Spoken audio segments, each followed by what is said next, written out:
All right, welcome to the Young Old Heads podcast. This is episode 14. I'm one of your hosts, Ben Thompson. Your boy Jay Fair. And it's your boy Uncle Jerry. All right, for today, we're gonna kick it off. We're gonna start off with we'll start our NFL playoffs since it's fresh and it's right there. As some of you know, I'm a Jaguars fan. It was a close game. We took them down to the wire. Refs kind of dicked us, but we ain't gonna get into that. But yeah, let's go ahead and review the championship weekend. What y'all thought about the Pats Jags game, Jerry? I thought we were treated to a really good game. It was what we would expect from championship weekend, being the two best teams we would think left in the AFC. I think we were treated to a good enough game. Either team could have really won, but Brady, we're just going to say that's Brady, and that's what happened at the end of the game. And the penalties are not penalties or whatever. Just I think they're over exaggerated, but that's just me. All right, James. Yeah, before I say anything, I'm gonna say congratulations to you, Ben, because you've been through it with the Jaguars, man. Yeah. You really just a quarterback away for you to have a Super Bowl. I'm getting to that later. The game, man, it's just I feel like I agree with Ben with the refs. It is some blown calls. If they don't blow that play dead with Miles Jack, he's taking it to the house. That offensive lineman from the Patriots is not catching him. Plus, he had 3 lead blockers. Like, come on now. That changes the game. But a recap of the game, man, Tom Brady did his thing. His defense showed up for him, made the necessary stops, and he handled his business. But his clutch gene, gotta give him props. Don't like him. Never will. But I give respect to Tom Brady. But, man, like the Jaguars team, man, they're going to be back. And the sad part about it, they're going to get rid of Blake Bortles, and it's going to be an uproar because he played so well in the playoffs. But they're a quarterback away from being back or being in the Super Bowl competing next year. Shout out to Jalen Sassy Ramsey, you know what I'm saying? Top corner in the league. I'm going to say that because y'all say I'm always hating on him. You know what I mean? Congrats to him. Want some respect. Hey, man, respect. You know what I mean? I ain't messing with him. Well, I'll do me a little quick recap. I like the way the Jags played. I think second half we were conservative, but that's just our style. We really just didn't execute when we should have. Couple calls went the other way. That is what it is. That's football. But I don't know. You had an experienced team that's been there in New England, and they did what experienced teams do, championship teams do, and they executed in the clutch times. We didn't. I'd like to say we'll be back next year, so we'll see. We got something. I just got one question, Ben. Why did y'all sit on the ball at the end of the second half? I thought you had the timeouts. You have 55 seconds. Bortles have been playing well. I mean, so I get the thing about Blake Bortles as our quarterback. I get that aspect of it, but I thought I thought y'all were playing well enough and had the momentum to keep it going. Did you kind of wish that you might have did something? In hindsight is 2020. So did you kind of wish maybe you had tried to do something there?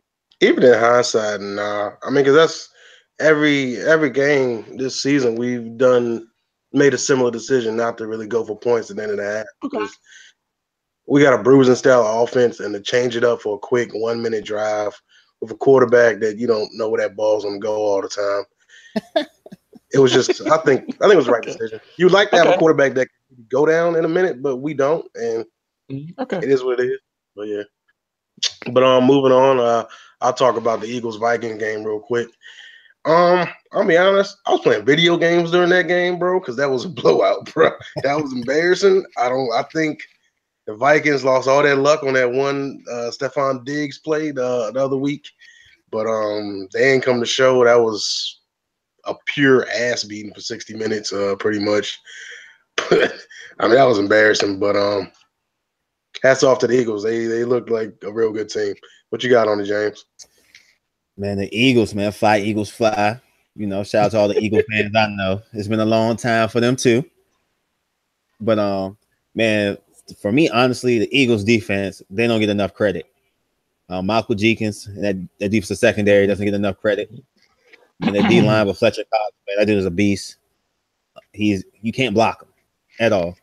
I feel like it's up to that D line for Philadelphia to get on Brady, put some hits on him, make it uncomfortable for him. That's what you have to do against Tom Brady. That's the only way you can beat him. But man, they basically just showed the Vikings their weakness. Case Keenum had a good year, but he's not the quarterback of the future for the Minnesota. I know we'll get into that later, but they really showed the weakness for the Vikings, and the Vikings defense, I don't know what happened. Mike Zimmer's my guy from Cincinnati. The glory days of Cincinnati, well, the somewhat glory days of Cincinnati. You know what I'm saying? He had our defense rolling. I don't know what happened in Minnesota, what happened to them, but hats off to Philadelphia. I'm rooting for him. All right, what about you, Jared? As a Packers fan, that NFC Championship game was probably the second best thing I could ever have observed, next to the Green Bay Packers playing and being successful. They absolutely demolished the Vikings. It was an old-fashioned ass whooping. I smiled the entire game. I will not be ashamed to say that it got ugly, and it got ugly very, very quickly for Minnesota Vikings. But I think it's been a long time coming. The NFC, other than possibly the Eagles, this is probably the weakest NFC that we've seen matriculate through the playoffs here in a while. And the Vikings, they made the right play when it happened last week. Right play. They made a play. They scored. They won the game. I thought the Saints had outplayed them, in my opinion, but they won and got here. And just Sunday, it was just bad. There was just one. There are not a lot of things that they can learn from that film. They're going to be in the quarterback sweepstakes. I think Teddy Bridgewater could walk, and if he walks, they could be in a world of hurt, because they're going to be in that late first round, and I think all the quarterbacks are probably going to be gone by then. All right, well, yes, previewing the Super Bowl real quick. We got Pats versus Eagles. There's a rematch of a Super Bowl they had about 10 years ago, maybe a couple. It was early 2000s with McNabb and Brady. That was a hell of a Super Bowl. I remember T.O. was out for about a month, came back in, and that was one of the best performances I've seen from a receiver. But I think the Pats will take it, but I didn't think Nick Foles would look as good as he did last week, and that was a very strong defense. So, picture for the Eagles to win, but you got that man Bill Belichick scheming for a backup quarterback in Foles. I ain't putting a dime on the Eagles, so we're gonna see. How you feel about it, Jerry? It's tough to bet against Bill Belichick, especially giving him 2 weeks. He has 2 weeks to prepare. I know he doesn't have a lot of film on Foles from this year, but he has some. It's just 2 weeks to prepare. The key is, and I think one thing about the Patriots that often gets overlooked is their offensive line. I think they have a better than average offensive line. They have a really decent offensive line. He'll be right there. If Philly can get pressure and move Brady off his spot, then they have a puncher's chance. If Brady stands back there, similar to what he did in the second half of what we saw Sunday, it could get ugly, because if they have to play catch up, I don't know if Philly can do that with what New England can do in some of the schemes that Belichick's going to bring up, because he's going to have a new wrinkle. I mean, the man's going to bring something that Foles hasn't seen all year. All right, how about you, James? Man, to me, it just comes down to the Philadelphia Eagles defense. If they can hang in there, because the offense is going to have struggles. You're giving Bill Belichick 2 weeks to prepare for you. You're going to struggle right out the gate. And plus, you have Nick Foles. You don't have Carson Wentz playing. You have Nick Foles, so he's going to struggle out the gate. If Malcolm Jenkins and those guys can hold firm for the first half, they'll make some adjustments and keep it close, they'll have a chance of winning. But it's all up to that defense. Can you get pressure on Brady? Can you make them one-on-one plays in the secondary? Because you got to send the pressure. If you let Brady sit back there, he's going to pick you apart. You can't get conservative. You got to be aggressive. Yeah. When the Giants back in the day, when they beat Tom Brady, they were aggressive. They trusted the defensive line, different schemes, and say one-on-one, I got to trust my DBs. And it's coming on to the attitude. I feel like that defense has it, but they just have to show it. and you playing against one of the greatest quarterbacks of all time. So you got to bring your A game, and it just comes down to them. Yeah. All right, well, moving on from the playoffs. Got some, the NFL offseason is right around the corner. There's a couple of players out there that could potentially be cut, could potentially be traded. The first player we're going to talk about on that market is a guy that gets a lot of conversation on Twitter. Sparks up a lot of arguments. That is one and only the infamous Dez Bryant. And I believe James has some words to say about that trash ass wide receiver. Hey, shout out to all the people that follow us on Twitter. Thank you for voting on this poll. We got 44% when we talk about Dez Bryant. We had 31%, you know what I'm saying, Duke basketball, and then 25 for Tyronn Lue. We're going to touch on them topics too. But Dez Bryant, man, oh man. Look, I love Dez Bryant. I was a fan of him back in his heyday. I love Dez, man. But let's be honest. Past couple years, his production has went down. I mean, going from Romo to Dak Prescott can hurt your production, but it's a results lead. Same player he used to be. And he needs to put his pride aside. I feel like if he doesn't take that pay cut, he's going to be on a different team. But what NFL teams want to deal with that baggage? He has off the field issues, and the only person who's going to put up with that is Jerry Stepdaddy Jones. It's not even about the off the field. I care about that on the field. And he producing like a slot receiver, dog. He getting like 700, 800 yards a year. That's garbage when you're He's in a run first offense. Oh, that's hard. Don't. He's in a run first offense. Okay. He went from Romo, the gunslinger, to a rookie. Okay. And then that. Okay, James. He's in a run first offense. They come out and they know that they're going to have 7 to 8 men in the box. Why can't he win? 7 to 8 men in the box. Why can't he win? I can't argue on that. That's all I'm saying. Yeah. I agree. Okay, they're in a run first offense. Yes, they will turn around and hand the ball off to Zeke next year 25 times a game. Yes, they absolutely will. Right. You are in a run. So you know that 7 to 8 men are going to be required to stop that man. So why? So you have to beat one man. You have to beat one guy. Because they have Jason Witten in the middle of the field. So people try to tell me, because Cowboy fans tell me they're in a run. First they say he's in a run first offense. So we shoot that down. Then they say, I say, look, he's in a run first offense. He has Jason Witten in the middle of the field. He can't get double teamed. Oh, so the man has went 22 games without getting 100 yards. 22 games. Geronimo Allison from the Green Bay Packers, undrafted, has gotten 100 yards in that time frame. Devontae Adams got 100-yard receiving games with Brett Hundley as his quarterback. Dez Bryant is trash, and that's the end of it for me. I'm not gonna call him trash, man. He's average now, but he needs to take that average ass pay cut and put his pride aside if he wants to be a Dallas Cowboy. Simple as that. Because he's gonna take that pay cut. They're gonna get better. They're gonna get better. They're gonna add some more people. Well, Jerry said today he doesn't need to give him a pay cut. Yeah, but Jerry says outlandish stuff all the time, and then his sons with the right mind, like, look, Daddy, cut that shit out. You getting old. This is gonna happen. This is what's gonna happen. And we already know he's gonna take that pay cut. He's gonna stay a Dallas Cowboy. Well, moving on from that wide receiver 3, we got a couple big names before we get on to the quarterback talks on the Jags and the Vikings. A couple guys that might get cut, traded. DeMarco Murray, Doug Martin, Brandon Marshall, Jeremy Maclin, and a few others like Julius Thomas and Muhammad Wilkerson, and a few Seahawks. Out of those guys, which guys do you think might be on the move in this offseason, Jerry?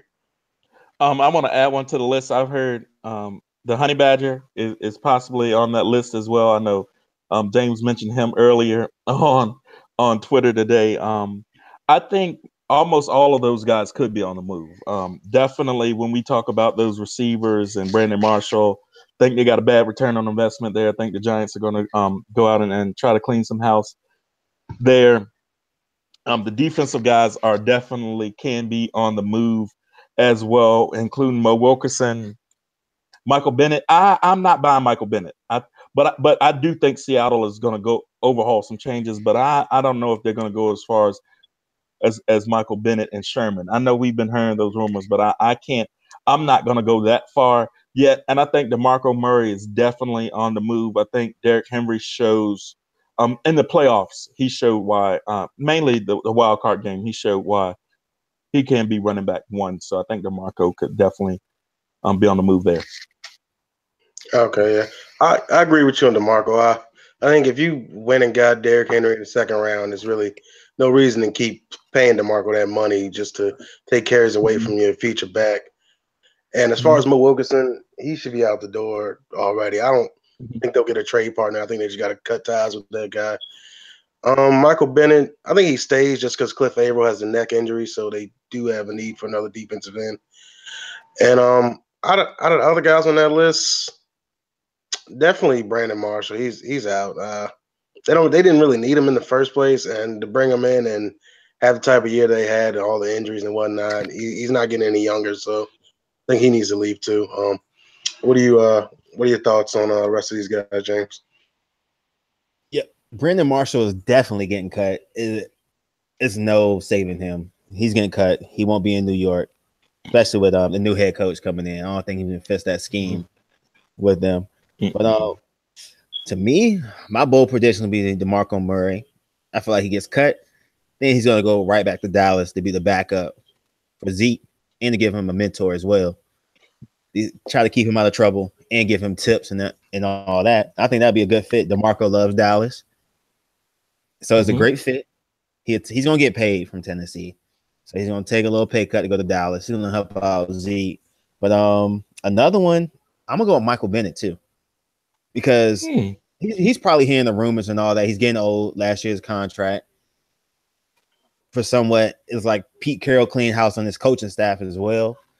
So he wants to probably get rid of Michael Bennett. He probably doesn't have the balls to get rid of Richard Sherman.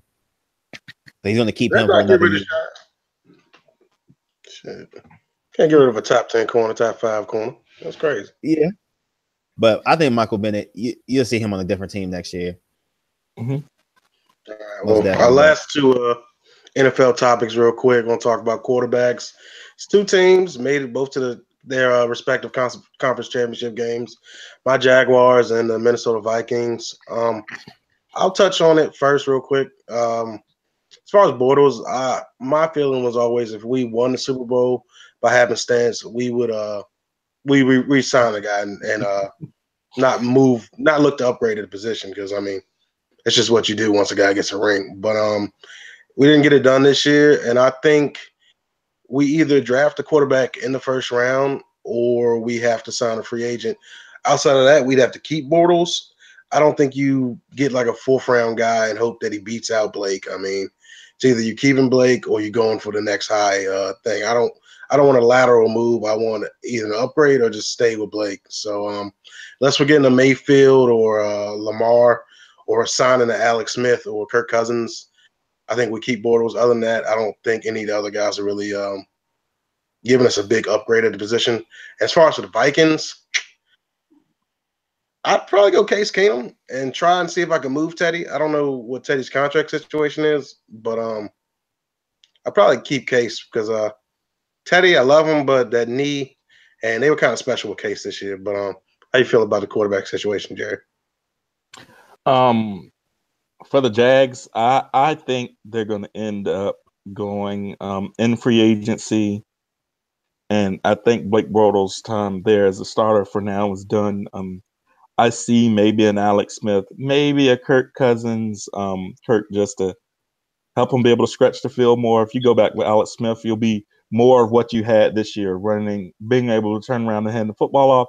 A lot of great play action passes, but Alex Smith does fit a West Coast scheme, which what he's played with Andy Reid. So I could see either of those two guys. As far as the Vikings specifically, I think their best bet is to try to stay with Teddy. I just think long term, as long as he stays healthy, that is the best fit for them. But I do not think that's what they will do. But that's what I would do if I was the Vikings. Being that I have to play them 2 times a year, out of the team, the people that scare me the most there, it would be Teddy. I think just with the ability, just the different things he can bring, but I could see Case Keenum staying there. How about you, James? Look, man, look. For all my Jaguars fans, I only know 2 of y'all, Ben and Rodney Smith. Rodney, listen to me. Bortles is trash. Y'all gonna go into free agency. There's only 3 options for you. One is Alex Smith. One is Kirk Cousins. I know Ben not gonna like the last one. It's Eli Manning. Ooh. Just think about it. The number 2 pick, the Giants not gonna pick anybody else but a quarterback. So they're gonna move on from Eli. Eli's gonna go home, go back to Tom Coughlin where he feels comfortable. They're gonna bring him in. And that's a quarterback you can trust. He's won the Super Bowl. To throw 30 interceptions. But okay. Yeah, he just beat the guy that you just lost to twice.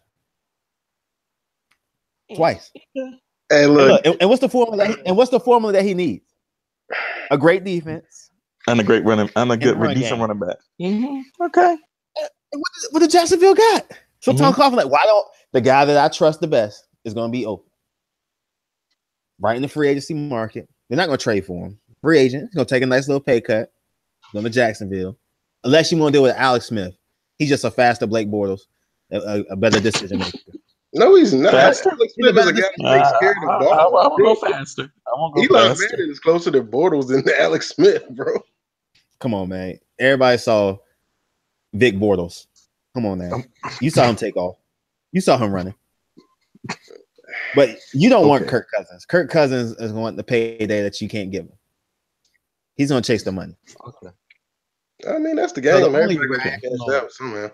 it's going to happen, and I'm just going to say I told you so. $24 million or pay Blake $19 million. So I'll take Blake for $19 million. I'll take Blake for $19 million. Pay Kirk 24 what? 24,000? 24 million? No. Okay, no. No. We're gonna move on and touch on the Senior Bowl real quick. They got a couple big name prospects out there. Surprisingly, usually you don't have quarterbacks come out to the Senior Bowl, but this year we got the Baker Mayfields, the Josh Allens, and the Mason Rudolph. I only named one good quarterback though. That was just Baker Mayfield. The rest of those guys are trash, but they are big names. But it's good to see them come out. You know, I like a little competition. And as far as my prospects to watch, I will watch Mayfield because he could potentially be there in the teens and we could jump up, nab him. But I think he's a dynamic guy. Josh Allen, I wouldn't touch him with a 18-foot pole. That's the number 1 overall pick, Josh Allen, to you, sir. Okay. And other prospects I'm watching, I like that boy out of UCF, Shaquem Griffin. It's an amazing story. He's a great football player too. A lot of people kind of just harp on, the arm and stuff, but outside of that, he's just a good football player regardless. So the kid makes plays, and I'm curious to see what he does against some top competition. But who are you guys prospects you're watching, James? So right now, obviously, Baker Mayfield, I think he's going to have a great showing. He's going to earn his first-round grade. I think he is going to have a great NFL career, just depending on where he lands. My guess is probably going to be somewhere like a Buffalo or a Jacksonville, probably. Some teams are going to trade up for him. But another one on the offside of the ball, I'm going to go with Anthony Miller out of Memphis. He's like a small receiver, shifty guy. I mean, he can make plays. He's like to me, a upgrade version of Jameson Crowder. But I feel like he has shown production, but he hasn't really played anybody. But I think he can show out in the Senior Bowl against some tough competition. On the defense side of the ball, I'm going to go Quinn Blandon out of Virginia. I think he's getting overlooked because of the safeties in his class, like Ronnie Harrison out of Alabama and Derwin James and Nico Fitzpatrick, the big name guys. But this guy can easily be a first rounder just like that. And I feel like he may earn it right here at the Senior Bowl. Hopefully, you know what I'm saying, he falls to the second round. The Bengals can snag him because we need some help in that area. I mean, that's what I'm hoping for. But those are two guys I'm looking forward to looking at the Senior Bowl, and hopefully they show out. All right, who are you looking at, Jerry? All right, y'all stole a lot of my guys. I guess that's the disadvantage of going last, but I am going to throw another name out there as well. But I'm really interested to see what Shaq Griffin does. He really impressed me in that bowl game against Auburn. I knew the guy was a player, but he really showed out against Auburn. I, like you, James, I'm interested to see what Anthony Miller does. I know he's played in the American Conference for all 4 years, but I'm interested to see what he will do. Of course, I'm interested to see what the quarterbacks are going to do. I think Baker Mayfield is going to be light years ahead of those other guys there. In my opinion, Mason Rudolph, I could make an argument that Mason Rudolph is a better quarterback than that kid from Wyoming that so many people are so high on. I do not know why. But I am also interested. I saw a drill that Quinn Blandon did today, and Quinn, I think Quinn is as good as advertised. Kid from Virginia in that 757 area. And I'm going, of course, as an offensive lineman, I would be reproved if I did not bring at least one offensive lineman to the argument and to the discussion. And I think Wyatt Teller, a guy from Virginia Tech, is another guy to keep on the lookout for. He gave up one pressure his entire senior year, not one sack, one quarterback pressure his entire senior year. So I think he's a guy that might be a little bit overlooked, but definitely is hands down one of the strongest guys I've ever seen play the inside position, and is going to be a decent guard for somebody in the NFL.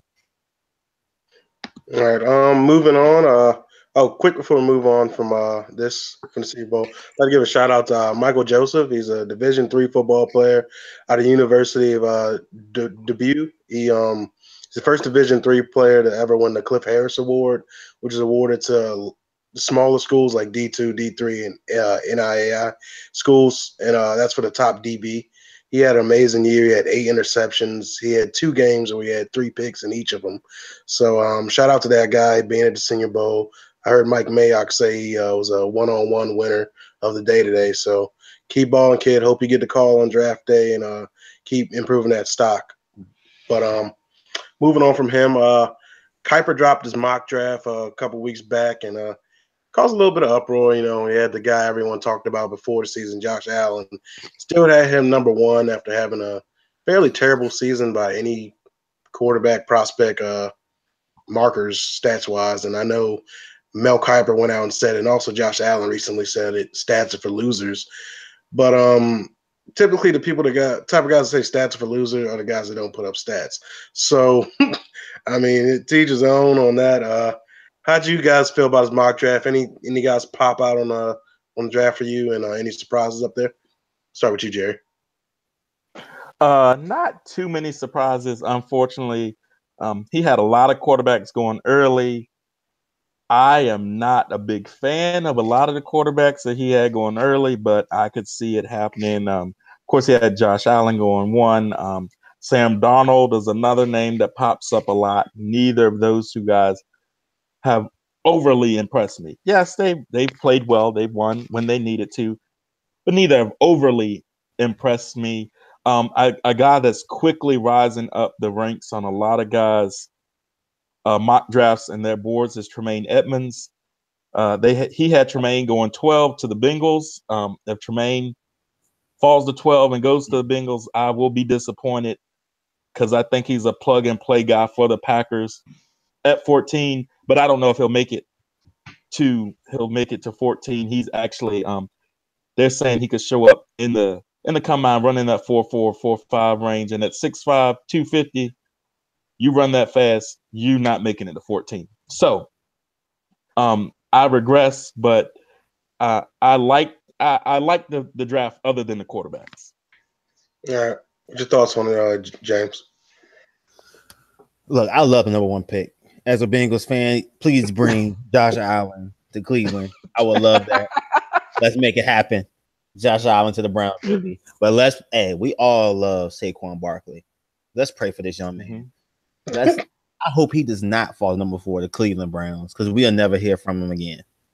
Let's just, he doesn't deserve that. He really does not deserve that. But another one that's kind of getting me scratching my head is 18 to Seattle, Derwin James. He's a top 10 talent to me. And people always want to say this, what have you done for me lately? Yes, he was hurt the year before. His production wasn't the same at Florida State this past year. That's fine. But when you turn on the tape, you see talent. And if they let this guy fall to 18 to Seattle, they're just giving them a gift. Like, here you go. For them say, here you go. Just like that. Well, where does he go, James? Who picks him? To me, let's take a look at it. I understand they got Mika Fitzpatrick going to the Jets. Okay. Yeah. That's fine. Or the Browns. I could see him being there at 4. Yeah, he can be there at 4, but Tampa Bay needs some help in the secondary. San Francisco needs everything. Oakland was last in pass defense. They just picked up a safety last year, though. That you were totally wrong on. Let's bring that back up. Hey, bro, you know what I'm saying? It was a rookie year. Totally wrong. Everybody on the radar. Yeah. And the big one he shouldn't ever get past is number 12, Cincinnati. We have Sean Williams. Do you guys even know who Sean Williams is? Who's that? Exactly. I don't know. That's why you picked Derwin James right here. How many years in a row y'all gonna draft a defensive back in the first round just to end up having a tradition? They better keep the tradition. I would love Derwin James. I'll go about the jersey right now. Well, James, all I'm gonna say is if it gets to 12 and Tremaine Edmonds and Derwin James are both there, which I don't see happening, but if they are both there at 12 and you pick Derwin James, I will be happy because the Redskins will not pick Tremaine Edmonds and he will go to 14 at the Green Bay Packers. So I don't foresee that I don't see either of them getting past the top 12, but I mean, one can dream, right? Because Derwin James should be 12 to y'all, but I mean, we'll have the mock draft later. That'll be another podcast that we'll do. So I mean, we'll. All right, moving on. Moving on from the NFL, we're gonna move on to the NBA. The All-Star selections were today. We got to see who the reserves were. We already knew the starters. The East starters are Bron, Giannis, Kyrie, Joel Embiid, and DeMar DeRozan. On the West, we got Steph Curry, Durant, Harden, Anthony Davis, and Boogie Cousins. The captains for each team, Bron's the captain and Curry's the captain. They get to pick their teams. I think shortly they don't televise it, but we'll know their selections. But the reserves came out today, and for the West, we had Westbrook, Clay, Draymond, LaMarcus Aldridge, Jimmy Butler, Damian Lillard, and Karl Anthony Towns. And on the East, we had Al Horford, Kevin Love, Kyle Lowry, John Wall, Bradley Beal, Oladipo, and Porzingis. Before we get to snubs, what do you guys think about the starters and the reserves? Was anybody snubbed on the starters? As far as should any of the reserves be a starter that didn't become a starter? Jerry, since you're making that face. I mean, someone could argue maybe Westbrook, but do you just? I mean, over Harden, maybe that's the only argument I possibly foresee. But I mean, other than that, I think they got it right. The fans got it right. All right, James. Yeah, starters for both East and West were correct. I'm gonna give a shout out to my favorite team, New Orleans. You know what I'm saying? Boogie and AD. You know what I'm saying? Teammates on the starting five. You just need Boogie to re-sign right quick. You know what I mean? Long term. But I ain't gonna get into that. But yeah, man, they got it right. But I'm ready to get into these reserves, man, because I'm about to go in. All right, I gotta agree with y'all on the starters. It's about right. Like Jerry said, Westbrook could have maybe been in there, but I mean, it is what it is on that note. I'm gonna touch into the reserves real quick. I'm gonna touch into that East side. Al Horford, buddy, 13 points and under 8 rebounds. Does not an all-star make you as a big? Those are solid numbers, but you gonna tell me that's better than the 14 points, 15 rebounds, and 4 assists that Andre Drummond brings, and also Dwight Howard had a resurging year. I just think if you're gonna pick a big, he definitely, out of all the bigs on this list, Al would be the last guy you select. And it's kind of crazy that he got in over a guy that's a better player than him, and Andre Drummond. And also another snub for me. I gotta go with I'll go with Ben Simmons. I mean, especially since it's split in the conferences. On the East side, I think he could have got in there. He has some really impressive numbers. I know he's a young guy, he hasn't paid his dues, but put up all-star-esque numbers, and some of the guys on this list shouldn't be on here. But I don't know. Those are my two biggest snubs. What about you, Jerry? I went first. We're going. James want to talk about these reserves. Oh yeah, I was talking about snubs. All right. James. Just to play devil's advocate right quick with you, Ben. Al Horford. Shout out to my man, the Celtics and all that. You know what I'm saying? Defensive rating, Al Horford was 6. So, I mean, I guess that factors in as well. He's a solid defender. But let's get to the most important one that they keep putting in every single year. It's Draymond Green. He is not an all-star. You play with Steph Curry, the best shooter of all time. Kevin Durant, a top 5 player in the NBA right now. Klay Thompson, one of the best defensive guards out there right now. That boy got a ratchet from the 3-point line. You pass the ball to them 3, bro, I can give you 5 assists a game easily. Nobody's checking him. The worst players check him. They're like, oh my God, look at the passing. You got Clint Capella checking you, bro. I could make a bounce pass to Klay Thompson. You hit the 3. All right, so that's like if you that's like me taking my daughter to the All-Star game. Like, oh, baby, you gotta go see Draymond Green. Right? No. Who you putting in over Draymond then, since you're taking Draymond out? Bro, it's 3 people. Like, I understand CP3 was hurt. Okay, that's fine. He was hurt for most of the season. He got okay, cool. Lou Williams is having a great year.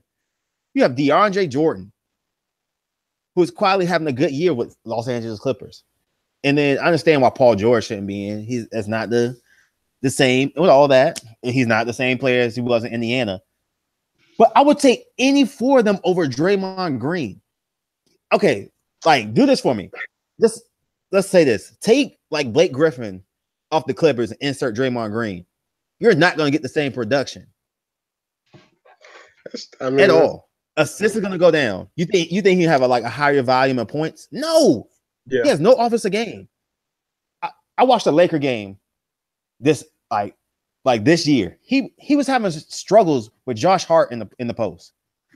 Of all the guards, they were just switching Josh Hart on him. He's having trouble. And that's your all-star? And to say he defensive player of the year, he cried his way into defensive player of the year. Okay, LeBron started at the 4. Draymond starts at the 4. Why are you checking Jay Crowder? You're a defensive player of the year. Check Bron. Earn your stripes. Earn your award. You shy away from the best players. I'm a defensive player of the year. Let me check Jay Crowder. Like, come on, bro. I'm putting this man an all-star because he passes the 3 top 15 players in the league. That's bullshit. That irks me, bro. Any other snubs out there, guys? Outside of Draymond? Can we talk about Draymond? I want to hear Jerry's rebuttal. That's what I want to hear. Since we on Draymond, can we talk about Draymond? Go ahead. He only averages 12 points, yes, because he plays with 3 of the greatest scorers that we've seen in this generation. So I'll give you that, 12 points. Okay. The man averages 12, 8, and 8. 8 and 8 would get anybody else in. 8 and 8 would get anybody. Time out. It didn't get Ben Simmons in. Oh, there we go. Ben Simmons is a second year player in the East, in the front court. How many assists would Ben Simmons have if he passed to Klay Thompson, Kevin Durant? He would probably average 8 or 9 assists. Draymond averages 8 assists. He averages just giving the ball to Joel Embiid. Like, come on, bro. I think Draymond gets a bad rep. I think Draymond gets a bad rep. That's all I'm gonna say. I just think he gets a bad rep. I think we are tremendously. I think we're overly hard on Draymond because of who he plays with. I just do. I think people. I think people don't like the way Draymond carries himself on and off the court, and that gives people more ammunition when he doesn't play up to this certain standard that people have thought that he should be at. I think Draymond. I'll probably be the only person that will tell you this. On the Warriors, he probably averaged a double double. I think he'd average a double double, at least a double double. That's all-star worthy. What, Playing in the 10-10? front court, and I said at least a double double. That's all-star worthy. We were saying I rebounds. think Dray, I Rebounds is think Draymond. I think Draymond would score anywhere in between about 18 to 24 points a night. If he did not, that means him averaging. He's averaging about 20 points a game. He is not. He is No, he is not. I get 24 a night. Woo. bro, no. I said anywhere on average each. Jared. I think Draymond. I think Draymond is. I think we're giving Draymond a bad rep. Jared, so you're telling me I just go on. I'll be So the other you're guy. telling me- I'll be that guy. if the Golden State Warriors got to trade, okay, let's say for like the Phoenix Suns saying, hey, I want Draymond Green to be my number one option. So he go out to Phoenix. He would average out to about 18 to 24 points, 10 rebounds. Yeah, and about being an 18 all-star. points, 10. Yeah. I would. Have you seen his offensive game? He gets wide open shots because it's three factors on like X factors on the court. Klay Thompson, Okay. Kevin Durant, and Steph Curry. You really think I'm gonna check Draymond Green out there on the 3-point line? No way. Let him be open. We're gonna move on from Draymond. Our last couple NBA topics. We got I guess we can do this one real quick. Do you guys think that NBA should televise showing Bron and Curry picking their team? Yes. Do you think that's worth for anyone watching? Yeah. All right. I agree too. I mean, take about what, 15, 30 minutes, you have a little fun with it. It'd be some For fun. Pete's sake, the NFL Pro Bowl is having a skills challenge that comes on prime time, 9:00 Thursday night. Why does the NBA? I think the NBA misses some marketing times where they could do that. You know? Yeah. You do got a good point. All right. Do you think they should just throw away the whole conference all-star voting system and just do the best players regardless of where you're from? James? I'm gonna say no because then you're gonna have players crying about how it's biased or like how it's always like players from the West and all that. And so just to save like the headache from that, I think it's just the East and West. But I get why it should be like the best players in the NBA, regardless of the East or the West. But it'd be too much crying and politicking going on with all that. What about you, Jerry? Yeah, I very much. I'm right on the same line that James is on there. I think I would agree if they could stop doing it, but then we're just going to hear a lot of crying. Oh, well, the West is so much tougher, so more people watch, they're watching, or more people just skew to the East. So I think keeping the conference system, but letting them pick from that is the only way that you're going to be able to keep some parity there. Yeah, I agree with you. I think the only thing maybe if you wanted to switch it up, if you want to make it so the conferences don't matter, put at least maybe a certain amount of number, like, and maybe you put at least 6 people from a conference got to make it. That's the only thing I could think of. But outside of that, I don't think you should just make it any conference can make it. But last topic, Rockets Warrior beef. Is this a real thing? Is this worth watching? Is this a real new best big battle on the block, Jerry? No. No, the Golden State Warriors are the best team in basketball. This is like somebody just trying to put their thumb in the eye to the bully because they just think that's what they should do. I mean, they won the other night, but they cannot win in a 7-game series against that team out from Oakland. James? Nah, I think the Rockets probably like the only team that can give Warriors a run for their money. I'm not saying they beat them in 4 games, but they're gonna make it a tough series for them. I mean, Clint Capella, he's one of the guys. He does the dirty work for the Houston Rockets. But you got the tough guy KD now. Since he joined the 7-3-9 team, he's all outspoken, different persona. He's the tough guy, the leader of the team. It's no beef. I think Chris Paul just has like an edge on his shoulder right now with James Harden. I think he's gonna take the pressure off James Harden and then go to 6 or 7 in the series. But it's gonna be hard fought. It's gonna be just playoff basketball when it happens. I'm with you. I think the only reason this is a thing is because Cavs are kind of falling by the wayside, so can't really call that a battle or beef anymore. So got to find a new battle. So I guess they're trying to make it Rockets Warriors. End of the day, Warriors are the best team anyone's ever seen play basketball. I don't care. I think they beat up on the Bulls back in the day. I think they beat up on whatever super team you want to put on them. They're too good. They just are. And you got to get pretty lucky to beat them. The Cavs got lucky one year. They beat them. But unless you got a little four-leaf clover in your pocket, that team's going to ball out. And I think the only way you get under it, the way you can maybe beat them is get under the skin. I think that's what the Rockets are trying to do. But I don't think it's much as a beef. I just think it's the Rockets playing the only card they can at this point. But moving on from the NBA, UFC had a big fight over the weekend, UFC 220. They had 2 championship bouts. The big main event fight was the heavyweight battle between Stipe Miocic and Francis Ngannou. And the light heavyweight battle was Daniel Cormier versus Volkan. I'm not going to say his last name. Ozdemir, I think. Anyway, any of you guys catch any of these fights, James? Nah, I didn't. Be 100% honest with you guys, I didn't watch any of it. You know, caught the highlights, but that's all that. I'm passing on to Jerry. Well, the fights did occur. UFC 220 did occur. But I don't know how much we can call those fights, those main events. The Francis, I'm not even gonna try to say his last name. Absolutely shell the whole. I mean shell. And then Cormier, I'm not a big fan of DC.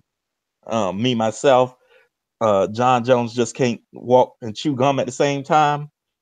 So we left with DC in the light heavyweights. He did what he had to do to win. He has the belt. He did what he had to do to win. But as far as being really, really super exciting to me, we didn't get a lot. I mean, it was a good card. I think UFC 220 was one of the better cards they had set up, but we did not get a lot when we got to those 2 main events.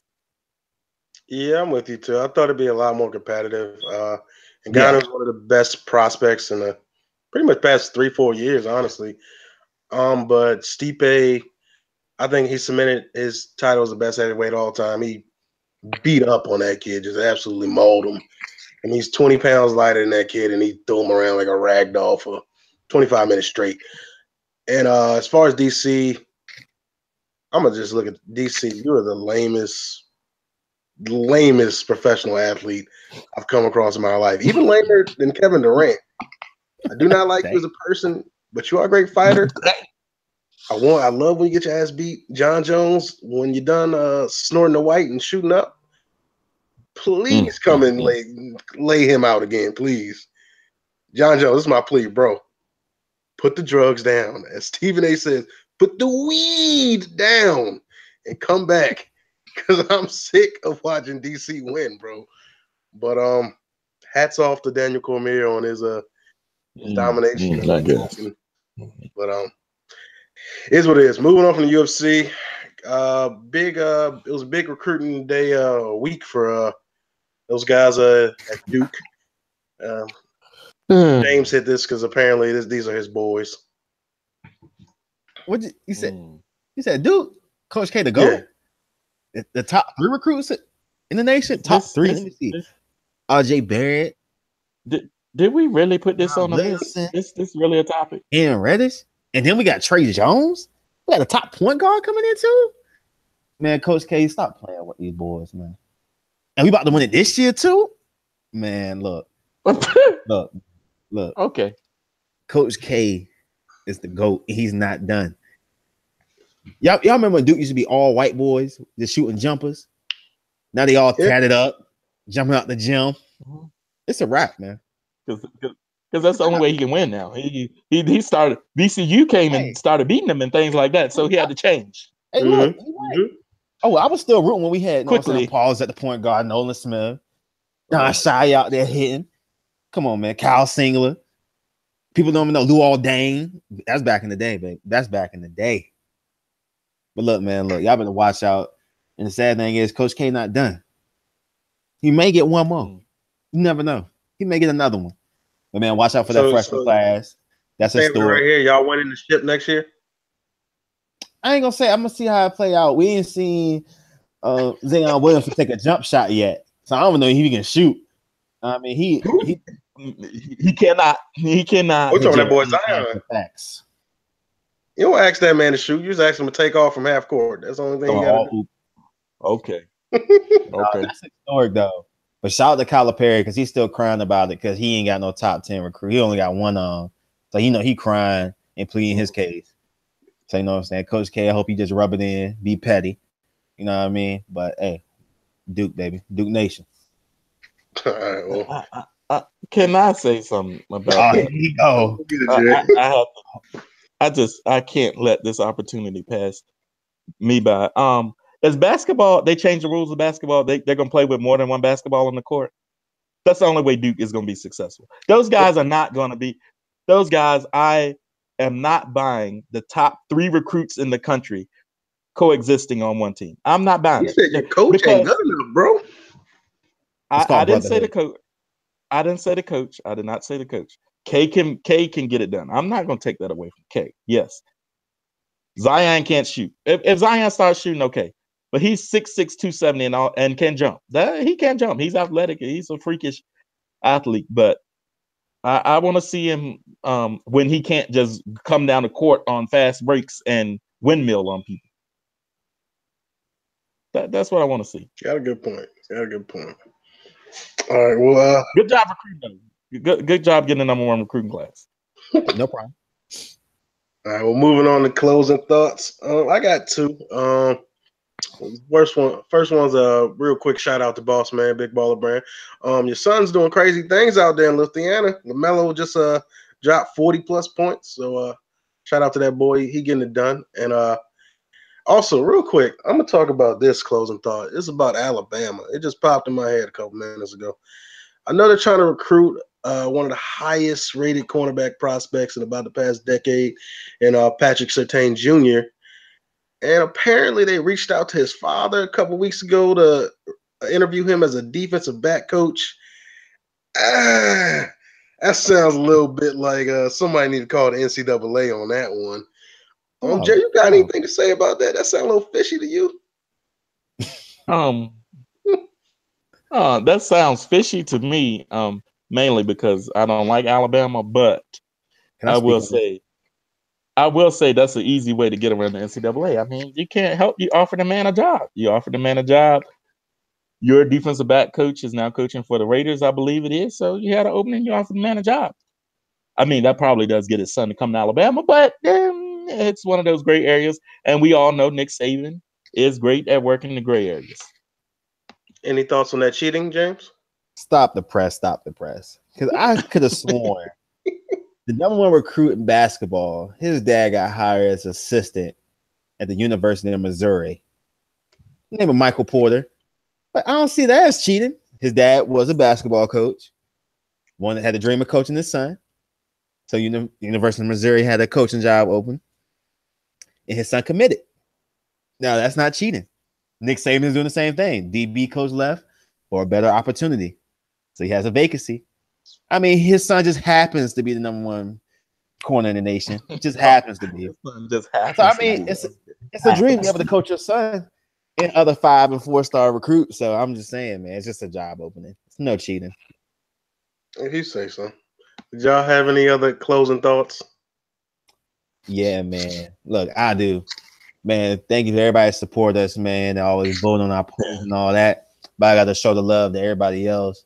You know what I'm saying? My boy Rudy and Black got the Heal the World t-shirts. You know what I'm saying? I'll make sure I promote it on our Twitter page. Go check them out, buy a shirt. Always got a rep, you know what I'm saying, meal set. You know what I'm saying? Go get all that meal set apparel. You know what I'm saying? I make sure I put the link on our Twitter, but always support the people around you, man. Everybody locally. Show support, show love, don't hate. Just congratulate. You know what I mean? You got anything, Jerry? Nah, I'm good. I just shout out to all the fans. Y'all keep sticking in there with us. We got an exciting few months coming up. We coming up on March Madness here. We're gonna have a mock draft special, which was a big hit last year, where we just dedicated a whole podcast just straight to doing a mock draft, similar to what you might have seen on ESPN and NFL Network.